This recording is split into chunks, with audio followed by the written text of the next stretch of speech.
Hi, I'm Stacy Hyde, and I'm back with another episode of Better Financial Health in 15 minutes or less. And what I'd like to talk about today is, should you worry when the market dips, or should you just chill?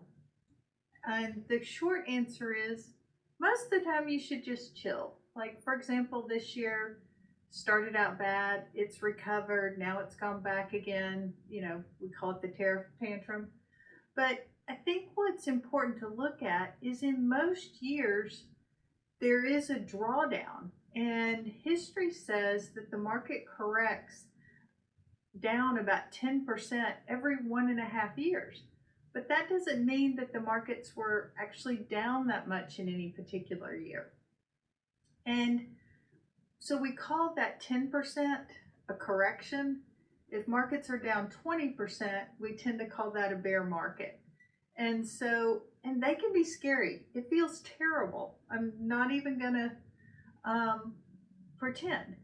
But like I said, in most years, even though there is a correction, or in every other year there's a correction, most of the time the markets don't wind up the year down. If you kind of look at history, it's about 2 in 10 years are going to be negative and the rest are going to be positive.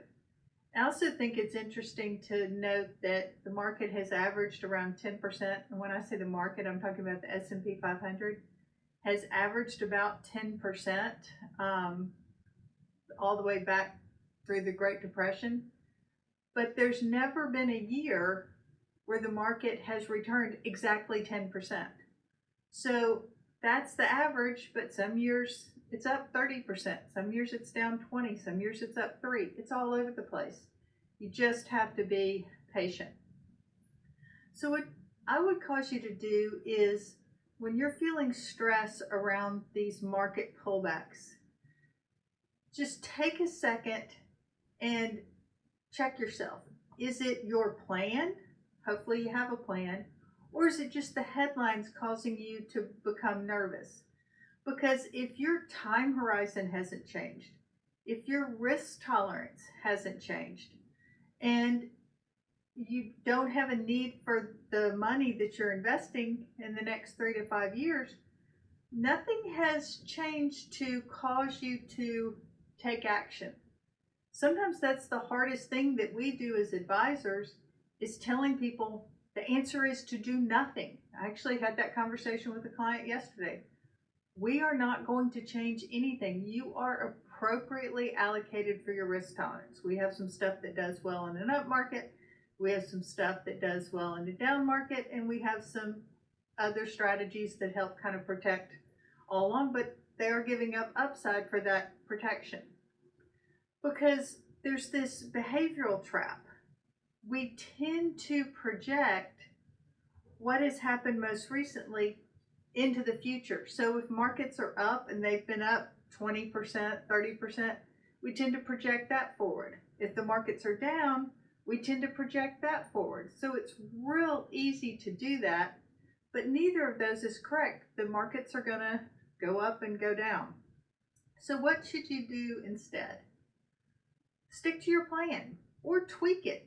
We have been sending out risk questionnaires to clients, and I would be willing to bet a lot of money that right now clients are much more realistic about what their risk tolerance is, because they know what they felt like with this anxiety with markets turning back. So we have had some clients that said, if it's not going to hurt me, I'd rather take a little less risk. And that's a valid answer. But then there's some where, like, you really can't afford to. You need to take that risk, and you can get through it. They were actually surprised their account was up for the year. And you should not check your accounts every day. Even if they're up, you tend to peg your account to the highest value you've ever seen. And so the pain of those losses is magnified. So I want to give you some information about 2020. So from January 1st, 2020 to February 19th, the market was up 4.81%. Great start to the year, month and a half, up almost 5%. But from February 19th to March 23rd, when the market bottomed during the COVID pandemic, markets dropped 34%. It was awful. But if you look at the S&P 500 from January 1 to the end of the year, it's actually up 18%. I remember having a conversation with a client during that time, wanted to sell out of everything. They're like, Stacy, we're going to lose it all. I'm like, I promise you, you're not. You're good. We've got the money that we need to send you for your lifestyle this year. Let's just sit tight. And since you can't travel, can we reduce what you're sending you? They said, sure. So guess what?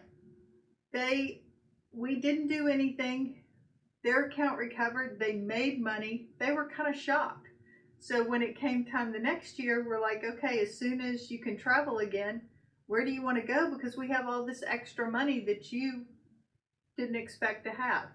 So that's why some of the best advice we can give is to not do anything, or to get into some of the crazy investments that people have been asking us about lately. So one of my favorite things to say is the market is not a mood ring. You have to stay focused. It doesn't change day to day.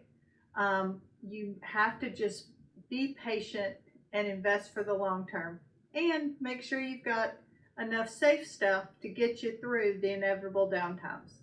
Thanks for tuning in. This has been another episode of Better Financial Health in 15 Minutes or Less.